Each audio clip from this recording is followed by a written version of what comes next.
So that first deal was $8,200. So now you got that proof of concept. Like, dang, this crap worked. So what was that very next move? Did you double down and took the $8,200 and just double down on everything? Reinvest? You took the $8,200 and spent it. So be honest. No, I'm gonna be honest with you. Somebody just getting a house that from their mom, their dad, their sibling, whatever the case may be, they're inheriting a house.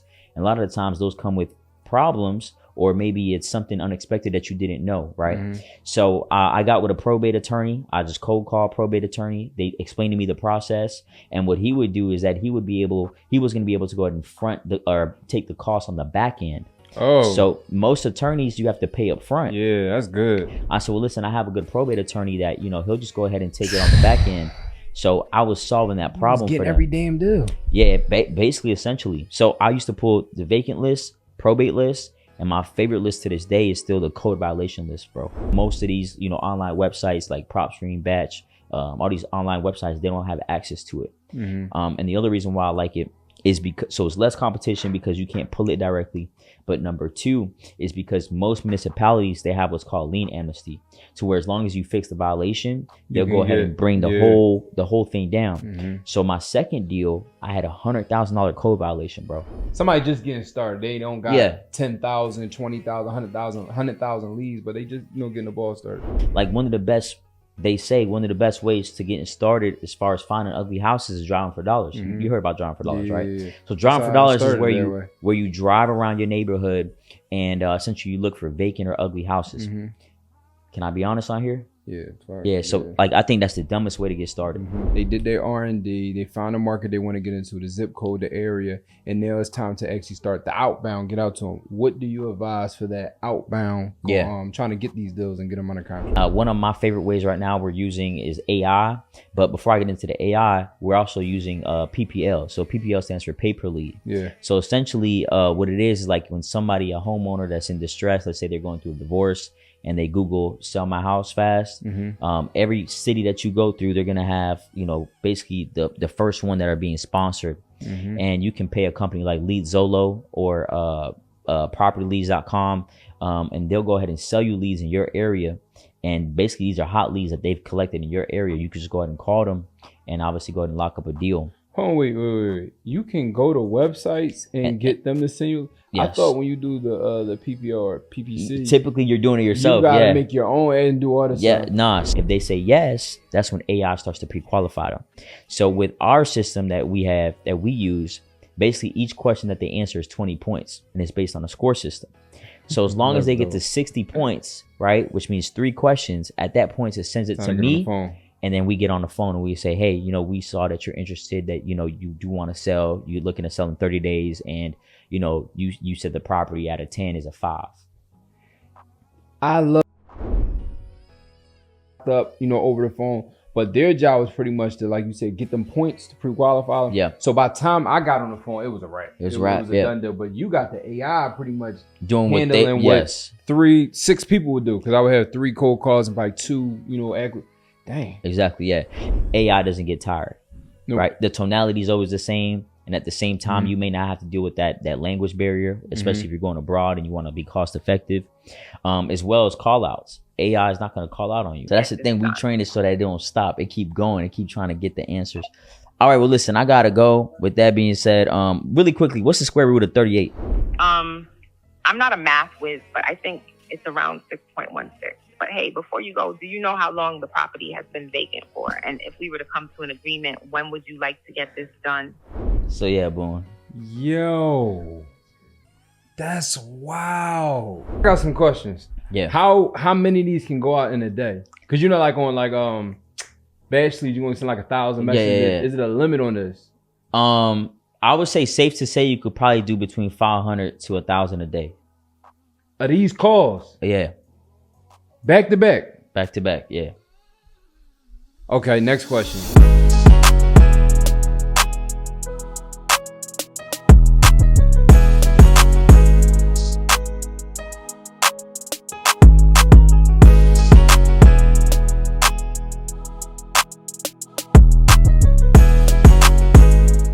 Welcome back and welcome to the Funded and Closed podcast. My name is Derek Bourne, and I put together this podcast for individuals like you who want to learn more, make more money, do more, and just try to figure out that next lane, that next wave for them, whether it's real estate, whether it's business, whether it's just whatever you want to do. I believe in people need to get to the next level, and you have to find people that's already doing things so you can get to that next level. And hopefully this podcast, which we're having conversations with 6, 7, 8, 9-figure entrepreneurs, and you can take those conversations. Remind you, these are conversations that I'm having every day with these individuals already, and I'm honored for these special guests to allow me to record them so you guys can hear them. So these are stuff that we're already talking about, so make sure you guys take this information, take these little nuggets, and actually go ahead and do something with them. So look, as I always am, excited about every single guest on my podcast. I'm excited about every single episode because I always tell you guys, every single person is a business partner. We have done something together. We have made money together. We have done something together. I'm not just picking anybody on Google, picking anybody on Instagram and say, hey, get on the pod. These are people I've actually connected with. I know they're the real deal. I know they're changing lives. I know they have business. I know they're really doing things that's impacting others and actually changing not only their lives, but other people's lives. And today's special guest is nothing short of that. This is the individual that we have known each other for a couple years. We have done several things together, and I have personally seen with my own eyes, I'm talking about real live checks, real live students, that he has went and helped other individuals get started in real estate without money, without credit. Like I'm talking about, I haven't seen as many people here in the real estate space that has helped people wholesale real estate as much as he has. I know other real estate wholesalers. I know I used to real estate wholesale. I know a lot of other real estate wholesalers, but on this level and in this type of strategy, I haven't seen too many people like this at this type of level and continue to do it. Here's the thing, right? And the thing about this individual, he helps other people get started. He shows them how to get started. But a lot of those individuals, when they get into that space of showing people how to do stuff, they end up, it's like a seesaw. They start showing people how to do it, they stop doing it, or vice versa. I've seen this man pretty much float on both ends where he's showing people how to go ahead and make money, and he's still making money in real estate, still wholesaling deals actively. So this is dope. Not only just practicing what you preach, but everything on those levels. So I want to give a nice warm welcome to my brother, someone I respect a lot, my guy, Brandon Narain. What's up? Actually, I just want to say Blue Notes. What's up with you, bro? What's good, brother? Thank you for having me, bro. Mm-hmm. Man, I feel excited. I feel really good. I appreciate the introduction and really excited to give you guys the gems, some tangible steps to get started, especially 2025 and moving forward, because the industry is consistently changing, right? There's different things going on, regulation, obviously economy, different strategies, AI. Yeah. So just really excited to be able to, put this information out here. And that's the dope thing about what's going on now is that now we're able to get this information like this because of social media. Before it was so difficult. I remember growing up, like you get invited to like a Holiday Inn seminar. With the big, one of those. Yeah, with the big janky suits, no pun intended. But now it's like you can connect with somebody that you vibe with, looks like you, and it's also doing good business, man. So I appreciate the opportunity, and I'm really excited. No, for sure. So two things. One, it's your first time in Philly, right? First time in Philly. And we already gave you a Philly cheesesteak. How you feel about it? Man, honestly, it was great. I didn't even know that you could have a salmon Philly cheesesteak, but it was extraordinary. I don't know what they got, some type of Polynesian or chili, so I don't know. It's great though. Yeah. My guy Kev, Taste Cheesesteak. Anybody that ever comes to Philly, always make sure they go to Taste. That's my brother. That's his spot. Good people. So if you ever come back, make sure you go there. I got you. Another thing too is, man, I tried to match your fly. I didn't want to match it too much. Yo, listen, I said, you know what? My guy was always fly. Let me go ahead and throw the leather pants on. Whole time he pulls up in the leather pants. This wasn't playing. This wasn't playing. But great minds think alike. You feel me? So, yo, bro, I'm ready to just get started in the episode. So I know you got a lot of game, a lot of information you want to share with people. But I want to give a little backstory, not too long, but just a little backstory on you. So I know your brand and you amazing real estate wholesaler now, but it didn't always start out that way. Nah, I mean, I was raised by a single mom and grandma. My grandmother's from Colombia. My mom was born there. She left when she was 4 years old. We moved to Queens, New York. And we just was saying how everybody come from out of the country and go to New York. Yeah, it's crazy. Yeah, so I guess that's the hub. But essentially, moved. She moved there, and that's where I was born and raised. So I was raised by 2 magnificent single moms. Learned a lot. But I wasn't really taught credit. I wasn't taught real estate. I wasn't taught money management. Those are things that I wasn't prone to, right? So I met my dad when I was 13 years old. And after that, I kind of found out that he was kind of wealthy, and I just wasn't that. I didn't know that lifestyle. But it was good. It was something that allowed me to understand life from a different perspective and allowed me to be who I am today. Yeah, y'all connected when you met. So when I first met him, it was kind of weird because I really didn't know much about him, and you know, I really didn't like. You know, I grew up in a different area. He grew up in upstate New York. And I grew up in Queens. I always shared a bedroom with my grandmother to the age of 16 just because of, you know, financial distress. So I wasn't raised like my half brother and sister. You know, I was raised differently. But what I did respect about my dad was, you know, he gave me little gems, just things that I can think about in more of like a negative way. One thing that I learned from my dad, I remember he was like, man, yeah, you know, I pay child support every single month. And, you know, when you're 21, I think New York is 21 or something like that. You know, I'll be done. And I'm 21. like, I think so. At least at the time. But, you know, I told him, I said, man, you make all this money. How you only pay my mom like $250? He goes, well, I'm a real estate investor, so I get to write off a lot of what I do, because with real estate, you know, you win in life, but you lose on paper. And I was like, damn, that's crazy. So I just started to look at things in a different perspective. You know, from one side, I was like, damn, that's kind of crazy. Like, you know, we actually needing some money. But on the other side, it's like, how do I look at it from this perspective to also be able to do that in the future? So those are some nuggets that I guess, you know, I learned from him. But at the same time, you know, I love being raised by my mom. I wouldn't have it any other way. And it was good, you know. So after that, growing up, I was an average C student. I got in, you know, in trouble often. I got expelled from both my high schools. I went to 2 different high schools. I had to go to an alternative school. And after that, I was just trying to figure myself out. You know, I was trying to figure out what I should do to take the regular route. So I started to basically volunteer at a barbershop. I wanted to, you know, just always stay fresh. So I said, you know what, let me learn how to cut hair. And I was an apprentice. I used to clean the whole shop down. I used to take everybody their food, you know, wipe down the stations, clean the bathrooms, all of that good stuff. And then thereafter, I was like, man, you know what? I started to think and look around. And that's something that sometimes we don't do a lot. It's called an earning capacity. The earning capacity is where you look at your boss and you look at basically if they're not happy, or if they've been there for a long time, or if you're not happy with how much money they're making, then you should kind of think about that. So I started to look at the barbershop owner, right? And I said, okay, so for me to make more money, I got to cut more heads, right? Yeah. But for me to cut more heads, I'm taking more time away from my family, doing more things, more stress in my body, carpal tunnel, right? Number 2 is charging more. But if I charge more, my competition is right next to me, right? If I charge extra $5, that could be somebody else that I lose. And then last but not least, most barbershop owners that I know, they still work at the barbershop. Yeah, they first year. So it felt like it was something that I really honestly was going to be stuck for a while. So I started to look into other avenues and I really didn't know what else. So that's when I just went to college. I tried the whole community college thing, right? And man, it was a dud. It took me 6 years to get a 2-year degree. Dang. So I got my AA. Finished. I ain't finished. Yeah, so I got my AA. But I was using my Pell Grant money, you know, for a bunch of other stuff, right? Not really paying attention. And then finally I did that for 6 years, bro. 6 years. I was going to college. I was going to the barbershop, and then I was also volunteering until I got hired as a patient transporter. So I was working as a transporter at the hospital. I first started getting my hours. I wanted to do nursing in the beginning. I did that for 6 years, bro. And then once I got my degree, I was like, you know what? I just quit. I just didn't want to do it anymore. I was tired of living like by society's rules. And it was just something that my mom wanted me to do, go to college. So my dad did real estate. I said, you know what? At that time, I had kind of a little chip on my shoulder. You know, I was like, you know what? I'm going to do real estate. I'm going to do it better.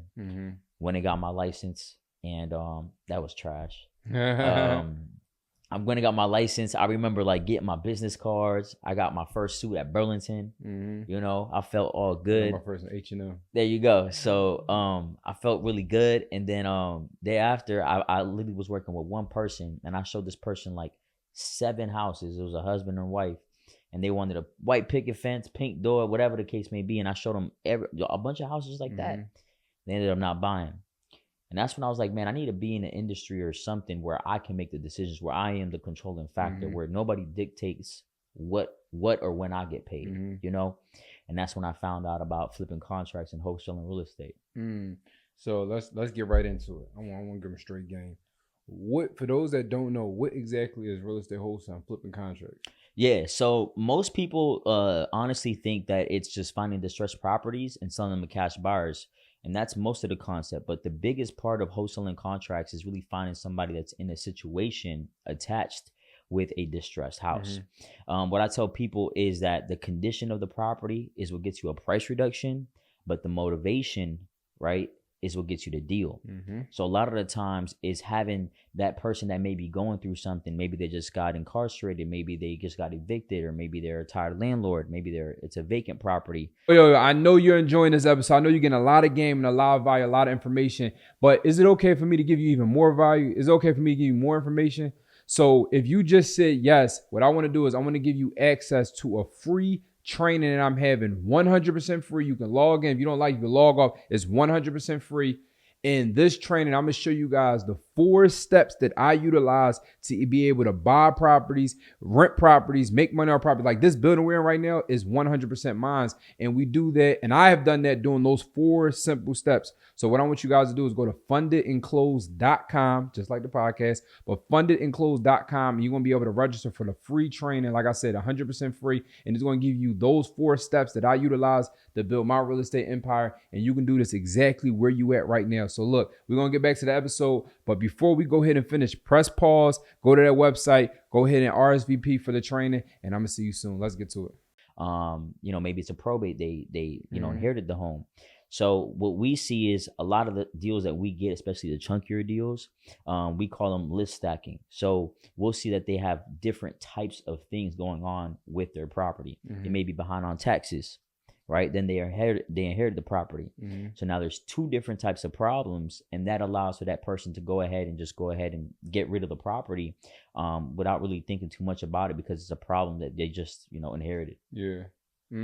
So that's good. And especially how you explain it, because a lot of people explain it in the, I don't want to say the older way, but the really common way, but it's more than, like you said, you got to look at it a different angle. Like when I talk to people about, real estate is, especially when it comes to finding deals, which we'll get into, is you got to look in 2 ways, the property and the problem. It's like figure out what type of property you want to buy. You want to look for, residential, commercials, duplexes or single family or whatever type of property you want to look at, then focus on the problem. Okay, what problem? Because everybody has a problem. That's the only reason why somebody's selling out. They got some type of problem. Of course. Passed away, divorce, pre-foreclosure. It's a reason why they want to sell the house. So, what you explained it was really good. So let me ask you this. What was the first wholesale deal you ever did? Like, how much was it? And what was that feeling? So people understand. Yeah. So, first and foremost, right? Like the feeling was just fear, right? But what you start to understand is that fear is actually man-made. Okay. Right? God doesn't teach you fear. That's why it says walk by faith, right? Fear is man-made. So I had to get out of that fear-based mindset to just say, you know what, I'm going to just go out here and do this, because you really got to go out there saying, yo, I'm going to pay you $100,000 for this house. Now you're basically assigning that. So your buyer's going to pay that, but you have to make sure that you know what you're saying and you have at least a little bit of information and education on this, right? So my first deal was actually direct mail. So I used to send a lot of postcards out. I love direct mail. It still works to this day. I hated it too when I did it. I mean, I made money off of it, but I did it the wrong way. I really was typing letters, stuffing them, looking at the envelope. No, for sure. I did that way too. Yeah. So basically, the way that I did it, right, at that time, and this was in 2017, basically I went and got a bunch of properties that were tax delinquent. Okay, so they were behind on taxes. Now the funny thing was about that is that I used to pull that list boom every single 3 months, not knowing that the tax roll comes out every year. So I was literally, I didn't know. I thought I was getting new properties, but in all reality, it's the same list. And that's what allowed me the average. It's not bad because now you're following up. Exactly. So the average deal takes around 5 to 7 touches depending on the communication. So anyways, we end up going ahead and sending out some direct mail. The homeowner ends up calling me back. At that time, we used CallRail. So what we did was we used the IVR. It was a press 1 or press 2. So the press 2 would be if you're interested in the cash offer. Press 2. At that point in time, it would act like somebody about to pick up, and then it would go straight to a voicemail. Then they'll leave a voicemail. So lady called me back and she's like, hey, yeah, I got your postcard. I'm interested in the cash offer. Let me know what you can do. So I remember I'm literally at the hospital. I call her back. Still on the job. Yeah. So I was still working there per diem because Yeah. I didn't want to lose my benefits as health, Uh-huh. for all of that. So I called her. And when I called her, she was like, yeah, you can come by this weekend. So at that time, bro, I remember driving a 2008 Infiniti. Half the Infiniti, it was G35. Half of it was faded and the other half was black. So I remember driving, right? And they're like walking outside. They were doing something, walking in inside, walking back and forth from the house. And then I remember driving and I'm like, oh man, let me do a U-turn because I didn't want them to see my faded side of the car. So I literally did a U-turn and then I parked in front of the crib. And then I was like, I just took a big, deep breath, right? And I remember literally one of the biggest things that I learned just when, and I think this goes for anybody, when you feel like you're getting a lot of anxiety, you feel like a lot of pressure, I just hug myself. So I hugged myself and I was like, yo, you got this. Don't worry. Your best business partner is God. You good. So I get out the car. I'm trying to be all cool, be casual. And I just go up there and I just start talking my game, and I basically ended up locking up the deal. That deal I made I think it was $8,200. That's good money. Yeah. Especially coming from. Oh, bro, yeah. How long did it take you to make $8,200 at the job at the hospital? Both jobs it probably would have taken me like 3-4 months, and that's if I'm saving because it's impossible for you to save your way to wealth. Yeah. Like your transmission go out. Your something's mom always needs gonna happen. Something always gonna happen. Yeah. So probably working both jobs. One job, hospital job, I was making $9.50 an hour, and then obviously cutting hair. At that time it wasn't like 40, 50, 60 bucks. I just paid my barber yesterday $150 because I was like behind. So I was like, all right, I'll pay. Put you in the post. Right. So like at that time I'm getting $15-$20 a cut plus like $3 tip, $5 tip, whatever. So yeah, it would have took me a really, really long time. So that first deal was $8,200. So now you got that proof of concept, like, dang, this crap worked. So what was that very next move? Did you double down and took the $8,200 and just double down on everything, reinvest? You took the $8,200 and spent it. So be honest. No, I'm gonna be honest with you. So it took me a long time in my entrepreneurship journey to really understand that I had to invest a lot more. I was mostly a cash hoarder. So I would take 50% of my money, put it away in a shoebox because that's just what I was taught. And then after that, right, I would just use it to pay maybe a credit card bill or whatever I had at the time, Capital One, and the rest I would just use little bit by little bit to invest into like CallReal or maybe getting some free data or whatever. So I did invest, but I never invested as much as I should have until I started to seek mentorship. And that's what really opened my eyes to say, yo, you have to double down. This is an investment. This is not an expense. Because sometimes, you come from having that trauma where you only have $50 for the week and you like, man, you know what? Let me just save this little bit to the side in case something happened for a rainy day. But that it's always going to be a rainy day. It's a rainy day every day. Yeah. So 100% I would invest, but not as much as I should for sure. Okay. So so you did the direct mail. So I want to ask you, what was that strategy that you tapped into that really took it from like, okay, we just did a deal here and there to like, okay, this stuff is happening consistently? Yeah. So basically what ended up happening is that I started to find out how to go ahead and pull the probate records. So and what's probate for? So probate is essentially where somebody has passed away and now they're going through the probate process. So there's two processes. There's either what's called a full administration or there's what's called the summary administration. The summary administration is a shorter process, means that the person has the person that passed away, the house is homesteaded, it's less than a certain amount of value, and they fit a criteria for them not to have to basically do the long version of going with every single heir. And basically what that means is that somebody's just getting a house that from their mom, their dad, their sibling, whatever the case may be, they're inheriting a house. And a lot of the times those come with problems, or maybe it's something unexpected that you didn't know, right? So I got with a probate attorney. I just cold called probate attorney. They explained to me the process. And what he would do is that he was going to be able to go ahead and take the cost on the back end. Oh. So most attorneys you have to pay up front. Yeah, that's good. So what I used to do is I used to make them the cash offer already knowing that somebody passed away. And at that point in time, what I used to do is I'll say, well, listen, have you got yourself a probate attorney? They're like, no, it's about $2,000-$3,000. And, we working on that. I said, well, listen, I have a good probate attorney that, he'll just go ahead and take it on the back end. So I was solving that problem for them. Every damn deal. Yeah, basically, essentially. So I used to pull the vacant list, probate list, and my favorite list to this day is still the code violation list, bro.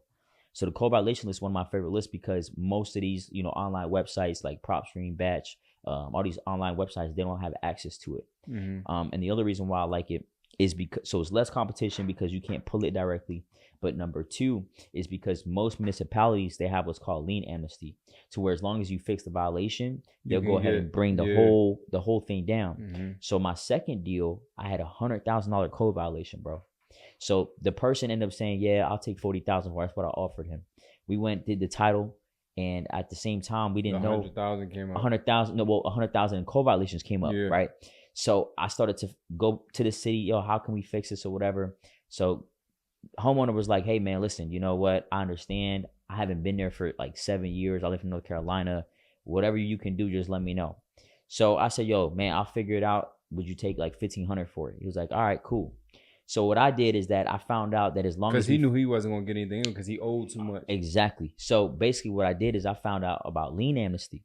So lien amnesties where basically you fix the violation of whatever they're violating the home for. With this property was just rubbish in the yard and it was a broken fence.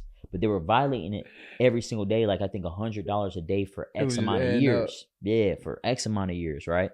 So at that point in time, all I had to do is get it in paper that that city would go ahead and wipe off the violation as long as we fixed it. And I got the buyer to go ahead and buy the house with a hold and harmless.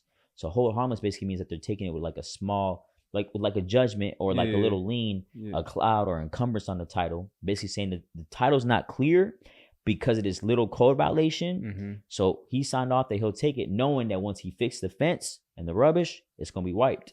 So basically I got the house $1,500 and then I sold it for $40,000. Hold up. So I got some questions. Yeah. You got it for $1,500 and then sold it for $40,000. So you made 30, whatever that math is. 38.5. 38.5, yeah. So, but when he signed off saying that, hey, I know that these are some issues, but it's gonna get wiped off. He didn't like look into like. No, he did. So remember, I got something in writing from the city stating that as long as we fix the violations, they would go ahead. But he didn't know that like, all right, when I fix the violations, it's gonna come down. Who, the homeowner? Yeah. Nah, he just said. Because he was just done. He was just burned out. Yeah, I basically told him. I said, yo, here's the paperwork, here's the title, and title called him and said, yo, it's 100,000 code violation on it. He was just gone. And he hasn't been there for 6 years. The house was down to the studs. It was, I mean, the neighbors said there's been squatters in there, there's been people in there. I don't know how long. I think it was vacant for like 5 or 6 years, bro. So he didn't care, and I said, okay, well, I'll give you $1,500 for it. Afterwards, I found out about lien amnesty because I was trying to work the deal. I said, man, there's something I got to do. Something. At the bare minimum, my goal was always to try to fix and flip houses. That's always what I wanted to do. So I said, man, at least I got this property for $40K. If I get a $1,500 in, I just lost the $1,500. It is what it is, right? Plus, I just made the $8,500. In my head, I'm like, I know I could find some way on how to do this, right? So the lien amnesty changed the whole game for me. And then I started to go after those types of 3 properties. So vacant, probate, and code violations all throughout my city in Orlando. That's dope. I like that. So now, fast forward. So now you and made 38. So now you're like, okay, we got some trick. That's good to go from 8,200 up to 38.5. So now you're scaling. Now let me ask you this. Be honest with me. Did you have that moment where like, I don't want to say call it cocky, but like you was like, all right, I know what I'm doing now. Because you did pretty much 40,000 in 2 deals.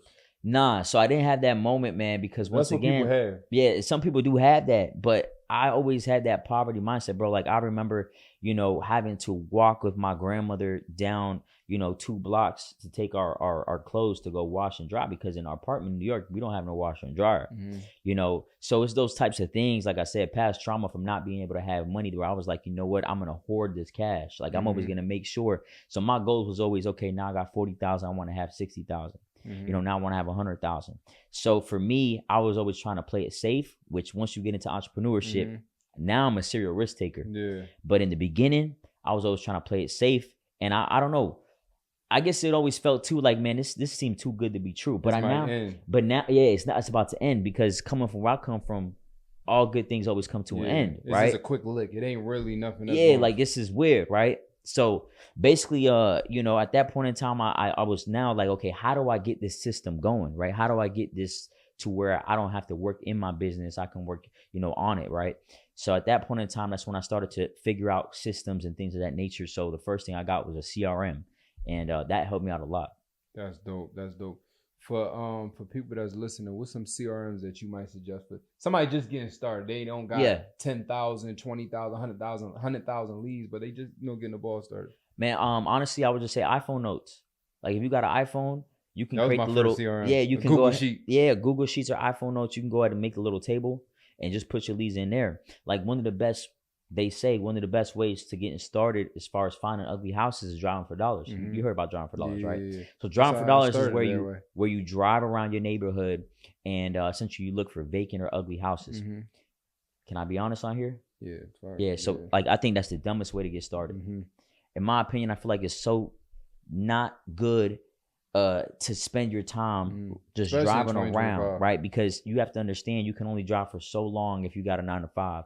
Number 2, you're going to only see so many vacant or ugly houses. By the time you get done, you might have spent the whole week getting only 20 houses, right? Maybe those houses you don't get the phone numbers to. Maybe they're owned by trust. Maybe they're owned by corporations where you're not even going to be able to find out who the owner is. What I like to do is I like to get other people, right, to go ahead and drive around for me. So we use the USPS people, mail. We use Amazon drivers, Lyft drivers, Uber drivers, sanitation workers, landscapers, anybody that's already driving around. We go ahead and ask them, hey, would you mind making some money doing something you already do? They're like, what you mean by that? Well, you drive around already, right? Well, listen, I'm actually a real estate investor. I pay up to $1,000. If you go ahead and get me a property and I end up buying on it, I'll pay you $1,000. Bet. Exactly. Bet. Right? Because the dopest thing about it is a lot of times you don't know a USPS worker, when they're doing their route, they have what's called a vacant green card. So every single house that's vacant, they leave a green card in there that says vacant because they want them to go ahead and write it off and put the new address if a new homeowner comes in, or B, they don't want the next person to go on that route and keep leaving mail there, right? So what I tell them is, hey, listen, for every house that you put a vacant card, just go ahead and write that address down in iPhone notes that I share with you. And at that point in time, I'll skip trace it, get the phone number, I'll call, or I'll go ahead and pull up, just door knock. Or biggest thing, big gem right here, neighbors know everything. The neighbors know everything about properties. The neighbors. Yeah. That's dope. When I first was getting started in real estate, like when a wholesale tip, like I said, I started as an agent. Then when I dipped into the wholesale tip, I would this is why I agree with you with the drop for dollars. I had it down to a science. Every 1 hour, get 100 properties. I'm in Philly, so there's a lot of abandoned houses. Yeah. Every 1 hour, get 100 properties. But the thing about it is riding up and down blocks, 127 Main Street, 129 Main Street, just writing down address. I had a black book with just address. I would put the block at the top and then just write down address up and down. Numbers, and I would get 100 every 1 hour. I had it really down to a science. I would do 1 to 2 hours a day. Yeah. But the thing is, you got to take them addresses. Then you got to go ahead and type them on a computer. Then you got to go ahead and get that homeowner's name. Then you can finally skip trace it. Yeah. Then you got to go ahead and then get the address. Then you do call them. But then what I was doing was direct mail. So now I would type up, the letter was typed and I would just change the name and the address. Look at the envelopes, have envelopes stacked up as my head, and then send them out. And then what happens when you send them letters out? Half of them return to sender. So boom, that didn't work out. Or before I even got to do the mail, I would find out that half of them was owned by the city. Half of them, it's just like, yo, this. So I agree with you. And then not to mention, at a certain point when you're driving for dollars, you start just getting any house. Yeah. Some houses are not the best return on investment. Like you might try to get, because just because a house is empty, it may not be a good deal because that block is just a block. Exactly. So you waste a lot of time. So I agree with you. Like, I don't advise doing that. So now with 2025 and like AI and systems, like what's some of the things that you're doing now to really help so those? I mean, number one, I always recommend, so one of the biggest things that newbie wholesalers end up running into is that they always get a property under contract, but then they never have a buyer. Yeah. And something is only worth what somebody's willing to go ahead and pay for. That's a fact. So my DMs get flooded all the time with, hey, Brandon, I got a deal. Can you help me sell the deal? I can't find a buyer. And the answer is, well, you don't have a deal because it's just not worth, or it's not appealing to the people that you're showing it to, right? Your numbers are off, right? You make money when you buy, not when you sell. So the biggest thing that I teach my students, right, Boone, is basically market research. I want to make sure that they're fishing in a pond where there's actually fish that you can go ahead and take out. You can fish, you can grill, and you can obviously eat. So we want to know the hot investor activity areas in that zip code. So what we like to do now is we use ChatGPT. So we'll ask ChatGPT to go ahead and give us the hottest zip codes within this county. After that, I'll go ahead and ask them, can you go ahead and number these based on population and median sales price? After that, I'll ask it, okay, can you go ahead and give me an investor activity score and why these are the top 3 zip codes? That's hot. After That's that, hot. yeah, after that, I'll go ahead and tell them to basically put this in a spreadsheet for me, okay? And then make me a game plan. So right now what I'm telling my students is, and I got the whole prompt, I can send it to you if you want, but basically the whole prompt is where I asked the first score, the investor activities where I never did that. Yeah, so that joint works. We had to do a lot of prompts to figure it out. But basically what you could also do is you can say, now give me a 45-day game plan to be able to make at least 10 calls after 5 p.m. And what it'll do is it'll take all that information and basically build you a game plan through ChatGPT as well. That's crazy. Yeah. That's so you pretty much like mastered this AI thing. So yeah, I mean, I wouldn't say I mastered it because it's constantly evolving. But at the same time, we used to do that through ListSource, which I still recommend we do, and that you do, right? So through ListSource, what we used to do is get the hottest, or we used to look for the hottest cash transactions. So we'll get the cash transactions, 100% equity, last 6 months, year built to median sales price, and let's just say that a zip code is 50 transactions right in the last 6 months. That means it's a hot area. At that point in time, I'll go ahead and bait them in. So I'll go ahead and go on like Facebook Marketplace or Craigslist or wherever it may be. I'll grab a house that like Philly, right? I'll grab a house in a bad neighborhood, take a picture of it or whatever. You can find one online that looks like your house in your area. You post that and you just say whatever the median sales price is, you post it at 50%. Need to sell as soon as possible, have to move to Florida as is, right? You want to make it sound not like an investment, but more like an actual homeowner that's in distress. Okay. At that point in time, you're going to get a whole bunch of cash buyers hitting you up for free. When they hit you up, you say, hey, listen, that property did sell, but I do get properties like this all the time. Do you mind me adding you on my VIP list? So the first question that we ask them is, hey, what areas do you buy? Yeah. What's your criteria? Exactly. What areas are you buying in? And as long as they say the same zip codes that I just researched before, now I know that my hypothesis is correct. So I know that the science, the data is really true with the investor activity. So now we're just doing it with AI, but it's way faster. But the dope thing about it is that you can always go back and double check. So that's how we've been able to virtually wholesale. Because your R&D, your research and development. Exactly. Because a lot of the times people do things the wrong way. How do you expect to do something you don't even know if it works in that area, right? So like if I'm in Philly, but I want to do Boulder, Colorado, because that's where I'm moving to. Like, how do I know that that's a good area for me to start wholesaling? And now I may need to go to the adjacent city. That's good. I like that. I like that a lot, especially with that third prompt. I never asked that question. That hot investors. What do you call it? So it's investor activity. Or you can ask it different variables as well on why is this a good area for investors or why is this a good area for fix and flippers, because that's what we're looking for. As long as we can dial in why these investors are buying here, all I got to do is find them a house for cheaper. And then I can make 20, 30. My biggest assignment was 70,000. So, off just one lick, which I wish I would have kept that house. I wish I would have kept most houses, but part of the game. For sure. So for somebody who's watching this now, they did their R&D, they found a market they want to get into, the zip code, the area, and now it's time to actually start the outbound, get out to them. What do you advise for that outbound? Trying to get these deals and get them under contract. Yeah, so I mean, there's a couple ways that you can do it. There's obviously a lot of the traditional ways that will always be here, I believe, like the cold calling, obviously the direct mail. You have the text blasting. One of my favorite ways right now we're using is AI. But before I get into the AI, we're also using PPL. So PPL stands for pay per lead. So essentially what it is like when somebody, a homeowner that's in distress, let's say they're going through a divorce and they Google sell my house fast. Every city that you go through, they're going to have, basically the first one that are being sponsored. And you can pay a company like LeadZolo or propertyleads.com. And they'll go ahead and sell you leads in your area. And basically these are hot leads that they've collected in your area. You can just go ahead and call them and obviously go ahead and lock up a deal. Oh, wait.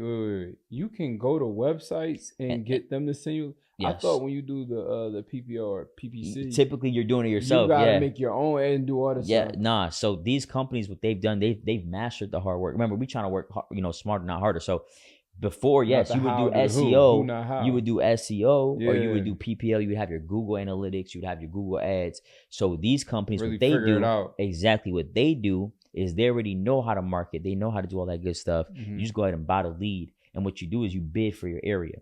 So I may have like 3 counties. So nobody else gets it. Yeah. So I may have 3 counties, right? And I may load, let's just say $500. And I'll say, listen, for this county, I'm bidding $200 a lead. This county, I'm bidding 200. And this county, I'm bidding 200, whatever the case may be. So as soon as a lead comes in where nobody matched my bid, I'll take that lead. Now, the cool thing about that too is that if it's not like, let's say it's a mobile home, or if it's a lot, or if it's a spoof number or a spam number, or it's like a bad lead, most of the time they'll go ahead and refund that credit to you, so then you get another lead. That's dope. So the dope thing is now we're talking to hot sellers that want to go ahead and sell right now. So yeah, it's really, really dope. So just imagine spending $1,000, right? And you can double, 10x your money, make 10,000. My homie, he does PPC. He does every 4,000 to 5,000 he spend, he make 15. Yeah. So he'll spend 4,000 to 5,000, a month, for the leads, and then he always closes at least one. So he makes more than 15, but he makes at least $15,000 because he closes 100%. At least one deal from that. So he's like, it's expensive. But like the return is worth it 100%. Yeah. So I mean, that's one of the best ways to do it if you're looking to do something a little bit quicker. You got the money to move. Yeah, 100%. Now we're using obviously AI to do the texting for us. So I'll break that down for you. So basically, what we do with AI is essentially we have. All right, I'm gonna get a little granular if that's okay with your audience, right? So they can know exactly how we're doing this. So basically, the game is follow up, but it's also being able to sit in this podcast right now while AI is generating leads for me and my team. So we can do like a text blast, right? Let's say we text blast 500 people. All right, we have basically 3 categories. Let's just say they respond no, then they respond yes, right? Or they don't respond at all. Okay, so the people that respond no, we put them into what's called a follow-up campaign. Now there's basically a whole sequence. I call it sequence. We call it sequence of hell. But basically what it is that it's 7 days every single day. They're going to sell or die. Basically. So every day for 7 days, AI is picking a different time of that day for every single day. And it's doing automatically. Damn. Right. So then after that, we have a weekly sequence. So it's 4 weeks, once a week, different day of the week. Okay. So if the first week is on a Thursday, the week after it's going to try to contact them on a Tuesday. Now, the reason why is because you could be dealing with somebody, a homeowner that's a nurse. She may have certain days off. You may be dealing with somebody that works night shift. You may be dealing with somebody that works, day shift. So then our last sequence is a monthly sequence. It's 6 months. It's every single once a month, and it's basically a different day of that month. So throughout that time, if we didn't get you, you probably just wasn't interested in selling anyways, right? The second option is no. If they say no, we just suppress them. We put them in the bad bucket, right? They're not interested. If they say yes, that's when AI starts to pre-qualify them. So with our system that we use, basically each question that they answer is 20 points, and it's based on a score system. So as long as they get to 60 points, right, which means 3 questions, at that point it sends it to me. And then we get on the phone and we say, hey, we saw that you're interested, that, you do want to sell. You're looking to sell in 30 days. And, you said the property out of 10 is a 5. I love that. So when I was wholesaling, I was doing it all VA, virtual assistants. Yeah. And what I had was cold callers. I had 2 to 3 cold callers, cold calling. And then I had acquisition. So pretty much they would pass the leads over to them. And then they would pretty much go ahead.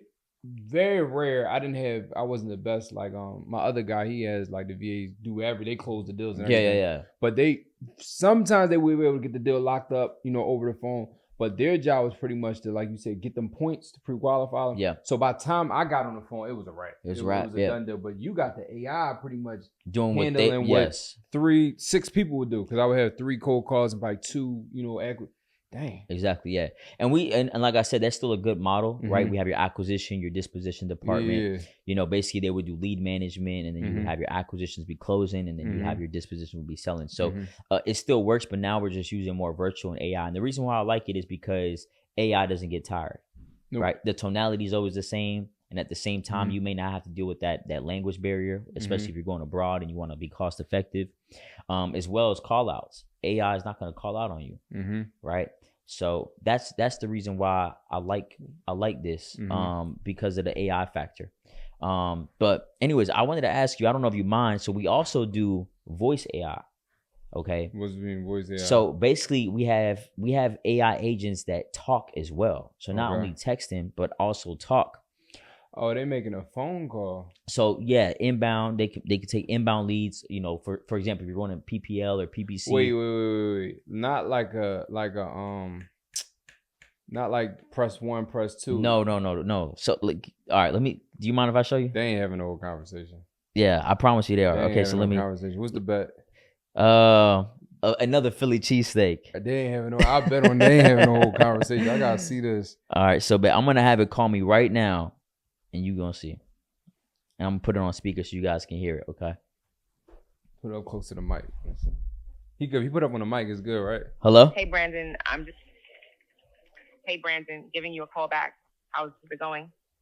It's going good. How can I help you? Well, I'm calling about your property located at 122 Oriental Drive. Would you consider selling it? Yeah. What's your offer? I have a couple more questions before I can give you an offer. Hey, so I know you're enjoying the episode so far, and you're probably hearing some of the plays, but you might be like, my credit isn't there. I don't have the best credit. I may not be able to run some of the plays they're saying. So what I want to do is I want to give you an opportunity for free credit repair. Hey, I said it. 100% free credit repair. I'm going to drop the website below where you can go ahead and get your credit repaired for free. All you have to do is have the credit monitoring software so that way you can pull your reports and this will be fixed for free. All you have to do is go to nochargecreditrepair.com. It is 100% free. All you have to do is have the credit monitoring software so you can actually pull the report and actually see what the score is on all 3 bureaus. And then this system is going to fix your credit for free. So again, nochargecreditrepair.com, and you guys can get access to that. Look, there's no reason why you can't win. This is the link for you to get your credit repair. You're watching a podcast episode where it's showing you how to make money, how to get funded. There's no reason why you can't win. So go ahead and click the link, pause this episode, go ahead and sign up, and then get back to the episode and keep learning, keep winning, keep growing. Let's get it. We typically look at 2 different types of properties. A, properties that are fully renovated and are comparable to modern 2025 homes. Or B, properties that may need some work and are investor friendly. Which one best describes yours? I would say B, but I'm be honest, I'm not selling my house for nothing. You're gonna have to pay for it. I totally understand, Brandon. She sounds like she's from Philly. We actually work with properties that may need some work since we are investors, but we can still get you a cash offer if you're interested. So what type of renovations does your home have? I mean, honestly, I would just say more of like the inside, like the outside we've done, roof is good, like the bones is good. I would just say like maybe painting the kitchen or something like that. Got it. So it sounds like the inside could use a little sprucing up, but the structure is solid. And just to clarify, is there a particular reason you haven't listed it with a realtor? Yeah, I just don't want to pay them fees and all of that. But listen, real quick, right? I'm on a podcast right now with my guy Boone. Are you a real person?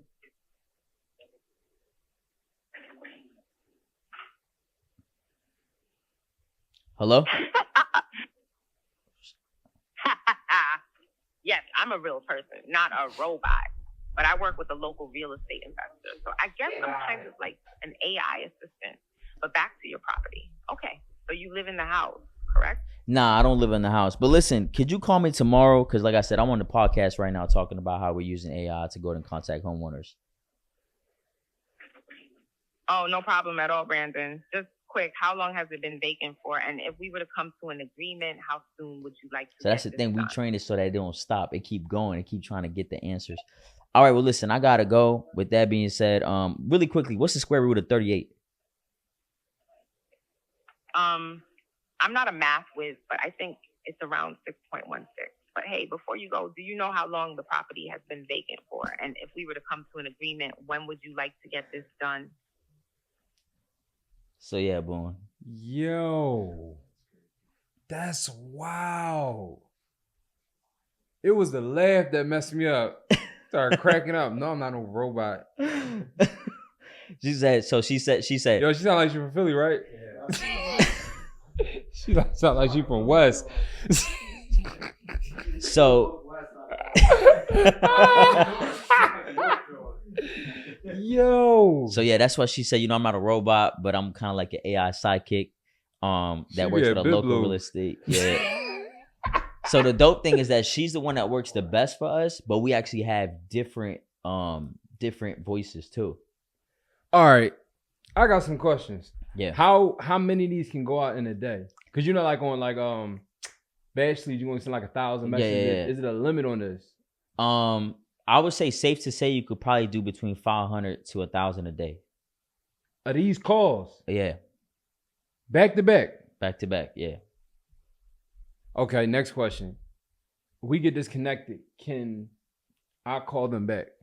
Yeah, so so here's the dope thing. So the way that it's set up through this software is what you can do is, once again, there's three outcomes, right? Let's just say that you're receiving inbound calls or whatnot, or outbound calls, however it is that you want to do it. Like I said, we use a software that does this. But let's just say that you make an outbound call, all right, and that person doesn't pick up. Let's just say it goes to voicemail, or let's just say that they just don't pick up. What it does is that it keeps calling every 24 hours until you do. Now, if you pick up and you say you're not interested, you're not the homeowner, we suppress you.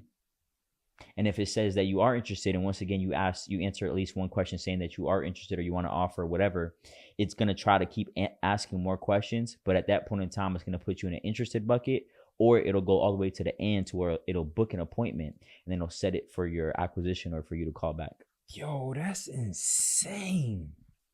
Yeah. How the hell you come up with this? So, I mean, somebody just put me onto it, and then I was like, yeah. And then obviously I was like, you know what, how can we make this a little bit better to where it works in the real estate industry? So, now I got a student, he does land, wholesaling land. So he wants to use it for him. And then there's a bunch of other industries out there that obviously are using it. I got an AI call the other day. That's dope, bro. That's dope. So it works good. So our goal is just to be able to get 1%. So we send out 1,000 a day. If we can just get 1% to stay on the phone for more than 5 to 10 seconds to at least answer 1 or 2 questions, at that point in time, just imagine if I get my Michael Jordan on the phone, right? All I need is, let's just say, Dennis Rodman or Scottie Pippen, right, to assist. So the AI just helps us with just the intention of the sell. And at that point in time, boom, we already know, hey, this person's interested. And there's no call work. Them back. There's no work. Yeah, well, yeah. Essentially, it's just pushing. I mean, buttons. no, for you, like as far as calling each, because that's the biggest thing. Honestly, the biggest objection people have when it comes like you need to get started on real estate. You need to start calling. I gotta call some people. Yeah. Every single time I say you gotta play that. I gotta call people. I gotta call people. Even if it's text message, eventually you're gonna have to get on the phone with them to find out. I gotta go. It's also that's dope. So. My question is, how can someone tap? Is this available? Yeah, I mean it's available. I could just share. How can someone tap in with this? This is hot. I like this. I mean, so you could. I guess what we'll do is you could leave the link at the bottom. It's basically getmambai, GetMambai.com. And if you use so if you use Boom, you can get 10% off. That's dope. So we're gonna have the link in the description. And then you said use Boone and you get a discount? Yeah, off? you get a discount, yeah. I appreciate that, man. Yeah, for sure, That's dope. That's dope. This is hot. I like this. Yeah, this for sure. Dope. So the dope thing too is that it's not really open to the public. It's only open for like basically friends and family. So you have to be y'all lucky. Yeah. So because then people start leveraging and doing it for things that they shouldn't be doing or misleading people.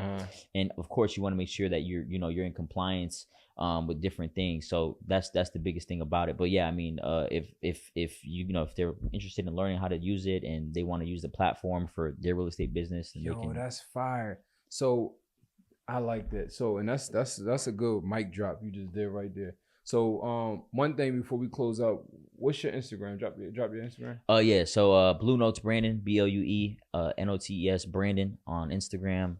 Facebook is Brandon Narain, and everything else is Blue Notes Brandon as well. And then the website is so yeah, it's gonna be getmambai.com.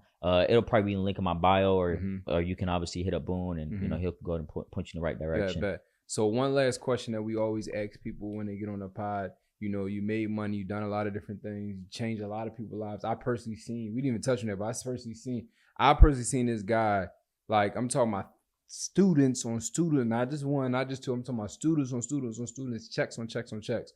But so you made all this money and you've done a lot of amazing things. What's some of the things that you like to do with your money? That's outside of, business and things like that. What's some things you like to do for fun? Yeah, man. So I don't know how much time we have left, but I'll make it short, right?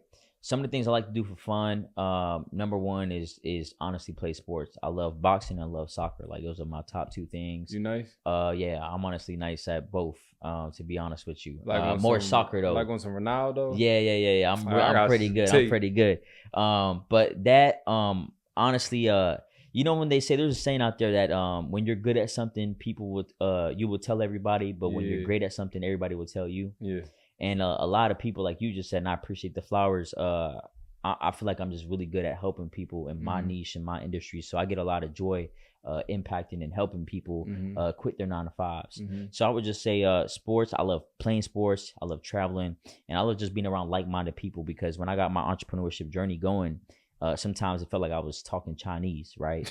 And now it's like I hang around only people I can brag about. Every time I come around you, it's always flowers. It's always, endorsements. It's always like, hey, this is the guy you need to speak to. And that's the type of stuff I like to be around now, because a lot of people will show you how to they won't show you how to make money, but they'll show you how to spend money. So that one of the biggest things I got coming up, probably by the time this drops, I just bought my grandma a house. Oh, that's dope. Congrats, so yeah, so bro. Thanks. So she's actually, she doesn't know. So she's going to be getting a surprise. And I bought it cash, renovating it right now, and then I'm going to be giving it to her. So she's going to be turning 80. We're born on the same day. So it's always been one of my dreams, to be able to do so. So that's just some of the things that real estate wholesaling has allowed me to do. And, it's just really, really impactful. And obviously it's going to drop before this, right? So, or after this video drops. But, the thing that I'm going to be doing is I'm going to be renting out a Lamborghini. I'm going to put a bow on the Lambo. And what I'm going to do is I'm going to say, man, it's always been a dream for me to be able to do something like this, ever since I started real estate wholesaling. And I'm going to say, instead of me buying this $235,000 car, I bought this house for $235,000, and now my grandma lives rent free. And I want people to understand that while I'm talking about this on the podcast, is because a lot of the times, if the world was blind, who would you really impress? We're always on social media trying to big up each other, and we're always on social media trying to look and do things that in all reality don't matter, right? They say that, the goal is to get to heaven. And hell is not a place that you go, it's something that you carry with you. So I'm just trying to spread positivity, give back to my family, and help as many people as possible. And I think that that's what we should be focused on, is more so the positivity and really the financial literacy and the generational wealth, because I buy properties and I wholesale properties from homeowners that, in all honesty, they do it right? According to America, right? The average person owns a house only twice in their lifetime. They spend most of their savings buying that house, and they do it right? They leave the house to the kid, and the kid sells it to one of us for 50% off. So generational wealth is really transferred through education and not through assets or money. So I would just, go ahead, once again, make sure y'all tap in, watch all the podcasts, all the YouTube University, but most importantly, take action, because without that, there's nothing. It don't really matter. You're hallucinating. That's dope, man. I like that. Well, yeah. I appreciate you being on here. I appreciate you letting me come through. No, for sure. So make sure you guys tap in with him. You got his Instagram. You got the website, so you guys can get the AI. That was hot. And just make sure you guys just tap in. And if real estate is something you want to do, more specifically wholesaling, this is a way you guys can make $10,000, $15,000, $20,000 middleman in properties without needing a whole bunch of cash or money or actually ownership. This is definitely something you got to get into. So appreciate you, bro. Thank you, and bro. definitely make sure you guys tap in.